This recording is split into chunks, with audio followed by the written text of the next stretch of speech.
আসতো, বলেন সুবহানাল্লাহ। আল্লাহ নবী বলেন, চাচা আপনি আমার সম্পর্কে আর কি জানেন একটু জলদি করে জানিয়ে দেন। আল্লাহ নবী চাচা আবু তালেব ডাক দিয়ে বলেন, ও ভাতিজা মুহাম্মদ,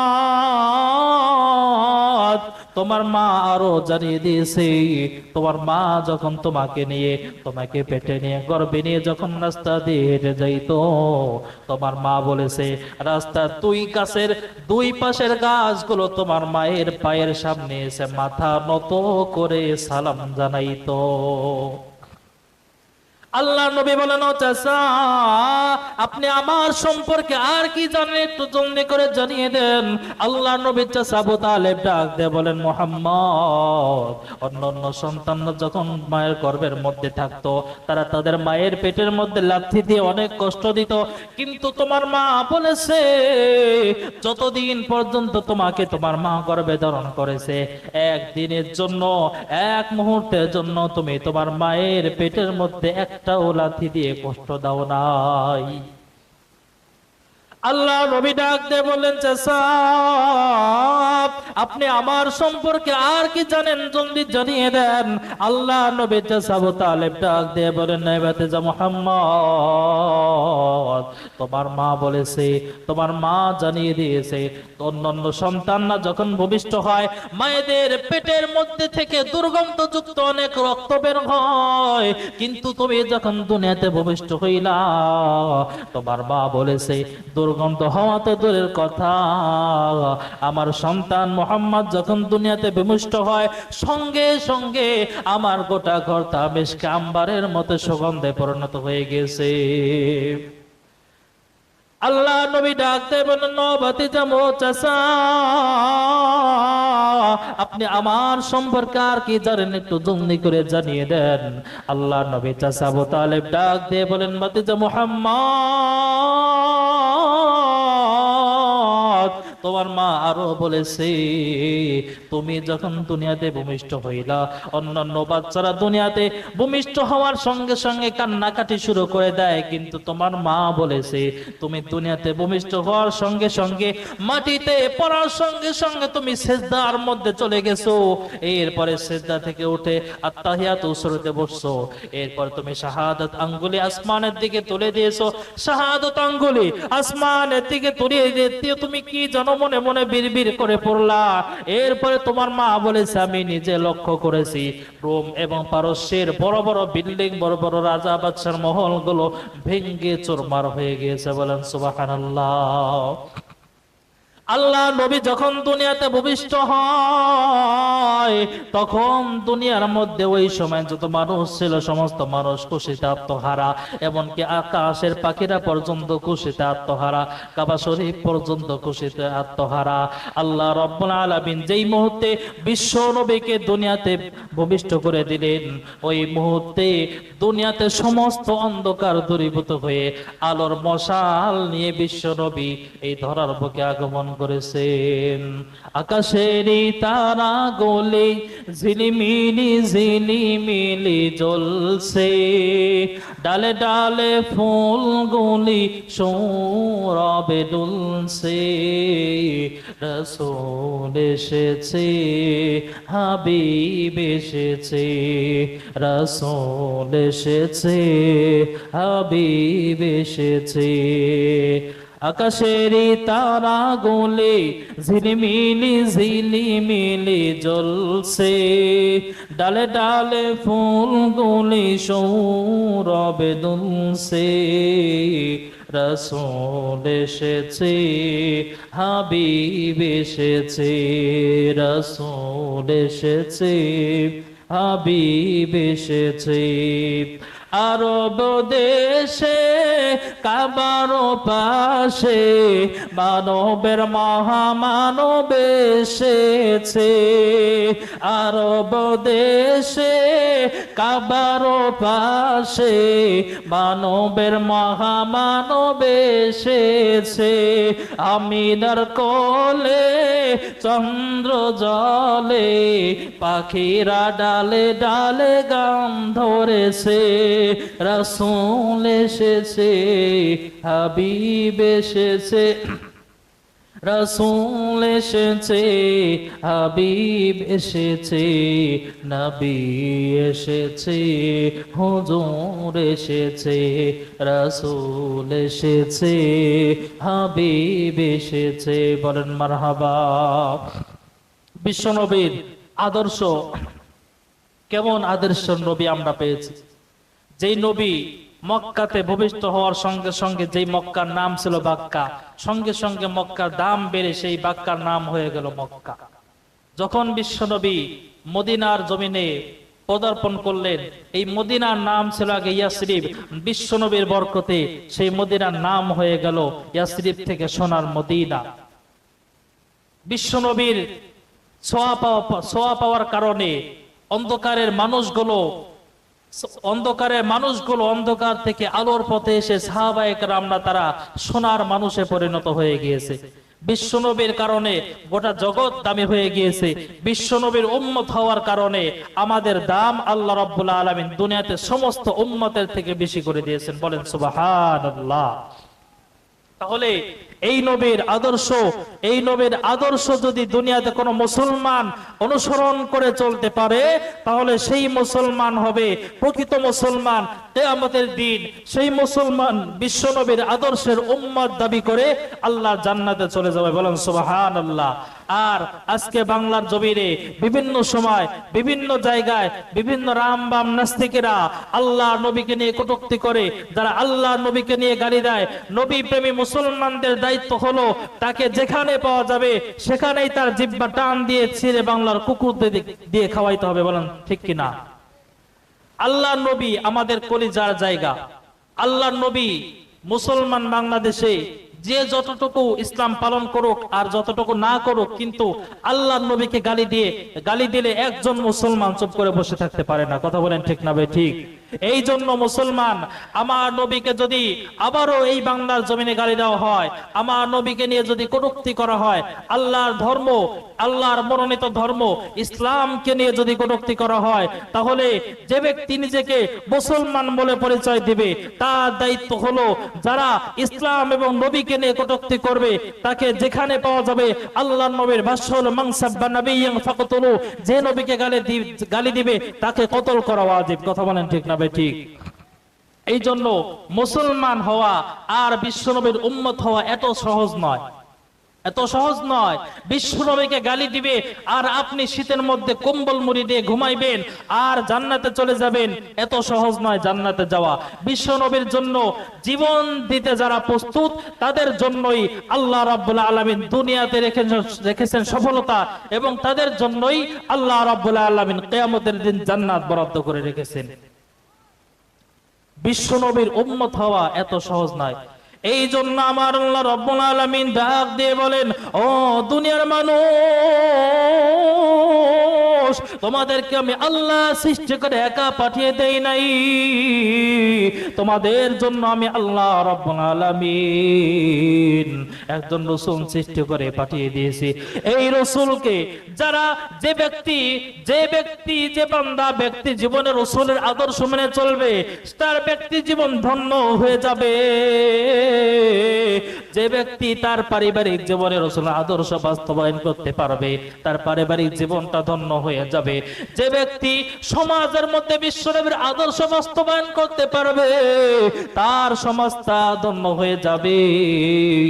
আর যারা বাংলার বিভিন্ন জায়গায় যারা ইসলাম অনুযায়ী যারা আল্লাহর নবীর আদর্শ বাস্তবায়ন করতে পারবে, আমার গোটা বাংলাদেশটাও সঙ্গে সঙ্গে সোনার দেশেই পরিণত হয়ে যাবে। করেন সুবহানাল্লাহ। এই জন্য আমার নবীকে, বিশ্ব নবীকে আল্লাহ রাব্বুল আলামিন পবিত্র কোরআনুল কারীমের মধ্যে দুনিয়ার জন্য সমস্ত মানুষ, সমস্ত পশু পাখি সব কিছুর জন্য রহমত হিসেবে প্রেরণ করেছেন। আল্লাহ রাব্বুল আলামিন বলেন, যারা বিশ্ব নবীর আদর্শ অনুসরণ করে চলতে পারবে, আমি আল্লাহ রাব্বুল আলামিন তার দুনিয়া এবং আখিরাত উভয় জাহানে তাকে কামিয়াবি দান করে দেব।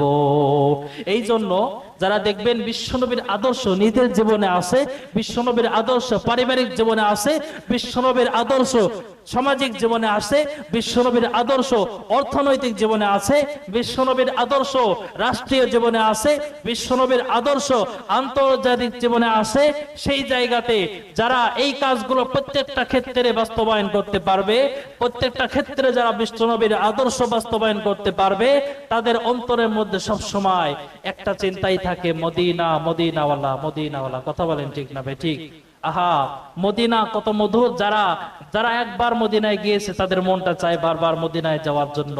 ধনী হোক গরিব হোক, প্রত্যেকটা মানুষের অন্তরের একটা তামান্না, একটা চাহিদা, জীবনে একটা বার হইলেও যেন সেই বিশ্বনবীর আদর্শের জায়গা, সেই বিশ্বনবীর আদর্শ যেই রাষ্ট্র বিশ্বনবী কোরআন দিয়ে কায়েম করেছেন, সেই রাষ্ট্রে যাওয়ার জন্য প্রত্যেকটা মুসলমানের মন চায়।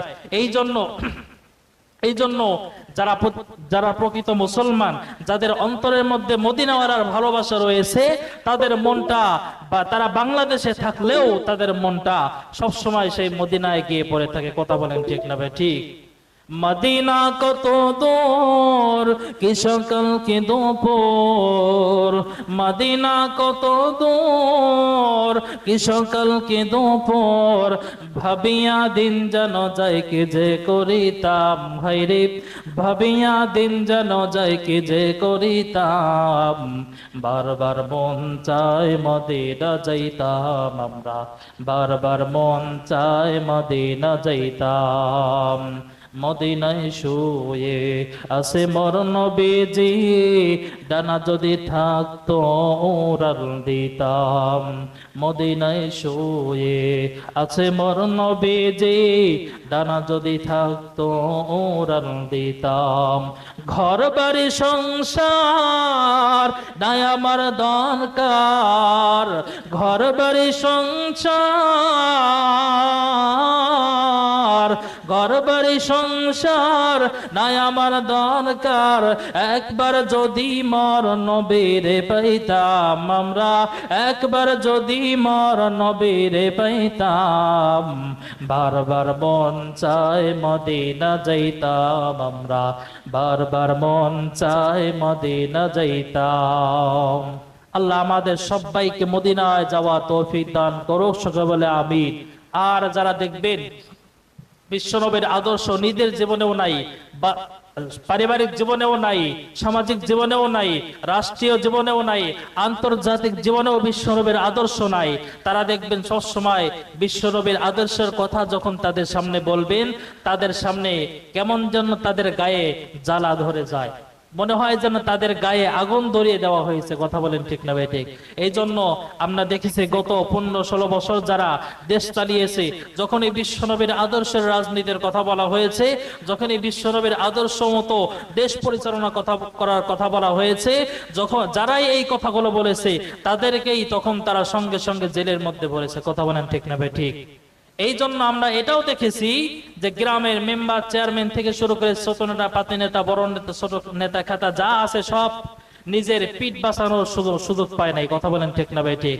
এই জন্যই একজন শিল্পী এই কথাটা এইভাবে বলেছিলেন, গ্রামের চেয়ারম্যান পালিয়ে বেড়াচ্ছ কেন, গ্রামের চেয়ারম্যান পালিয়ে বেড়াচ্ছ কেন, শুনেছি দুদকের খাতায় তোমার নাম নাকি, শুনেছি দুদকের খাতায় তোমার নাম, আগে কি সুন্দর মাল কামাইতাম আমরা, আগে কি সুন্দর মাল কামাইতাম। কথা বলেন ঠিক না ভাই? ঠিক। তারা এভাবেই কিন্তু মাল কামাইতো। দেখবেন করোনার সময়, বিভিন্ন দুর্যোগের সময়, বিভিন্ন অসুবিধা যখন আমার বাংলাদেশে দেখা দিয়েছে, ওই সময় রাষ্ট্রীয়ভাবে বাংলাদেশের সমস্ত গরিব অসহায় মানুষদের জন্য ত্রাণ, বিভিন্ন সুযোগ সুবিধা দেওয়া হয়েছে। কিন্তু আমরা কি দেখলাম, আমাদের দেশের নেতা খেতা যারা ছিল তাদের বিছানার খাটের নিচে এই সমস্ত গরিবদের তেল, নুন, চাউল, গম, ডাল সবকিছু লুকানো, আর টিন গুলো তারা পানির নিচে লুকায় রাখছে। কথা বলেন ঠিক না ভাই? ঠিক।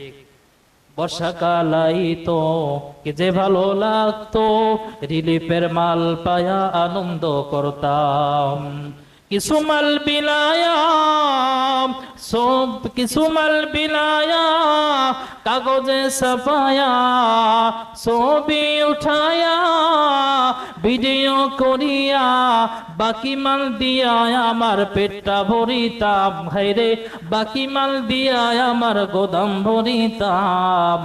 আগে কি সুন্দর মাল কামাইতাম আমরা, আগে কি সুন্দর মাল কামাইতাম।